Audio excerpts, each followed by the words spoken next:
তো আজ তো ফ্রাইডে, অ্যাকচুয়ালি আমার না অফিসের উইক অফগুলো বেশিরভাগ করে ফ্রাইডেই থাকে। তো আমি সকালে ঘুম থেকে উঠে একটু ব্লিঙ্কিটটা চেক করছিলাম, আমার কয়েকটা জিনিস অর্ডার দেওয়া ছিল। তো ফার্স্টেই আমি যেটা অর্ডার করেছি, তো তোমাদেরকে দেখাই আগে কী কী অর্ডার করেছি। যেহেতু ভ্যালেন্টাইন্স উইক চলছে, তো ওরা না একটা জিনিস আমি দেখাচ্ছি। এই যে স্ট্রবেরিটা, মানে স্ট্রবেরির এই প্যাকেজিংটা না আমার ভীষণ ভালো লাগলো। মানে এই হার্ট শেপে, এটার জন্য আমি স্ট্রবেরিটা অর্ডার করলাম, যদিও আবার একটু প্রাইসটা বেশিই নিয়েছে। যাই হোক, দেখতে ভীষণ ভালো লাগছে, তো এটা অর্ডার করেছি। তার সাথে অর্ডার করেছি হচ্ছে এই চকলেটটা। অ্যাকচুয়ালি আমি স্ট্রবেরি দিয়ে চকলেট দিয়ে এখন যে ভাইরাল রেসিপিটা, ওটা খাবো বলেই বানিয়ে দুটোকে একসাথেই অর্ডার করতে হয়েছে আমাকে।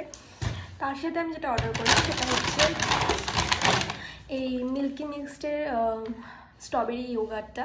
অ্যাকচুয়ালি এটা না ওই মুসলি, চকলেট মুসলি দিয়ে খেতে, এর সাথে যে ব্লুবেরিটাও থাকে ওটাও ভীষণ ভালো খেতে। তো আমি আজকে স্ট্রবেরিটাই অর্ডার করেছি। তার সাথে যেটা করেছি সেটা হচ্ছে বেবিকর্ন, এই ক্রিসপি চিলি বেবিকর্ন। মানে বেবিকর্নটা না আমার ভীষণ ফেভারিট একটা আইটেম। তো আমি বাড়িতে ভীষণ সুন্দরভাবে ক্রিসপি চিলি বেবিকর্নটা আমি আর মা মিলে বানাই। তো এটাও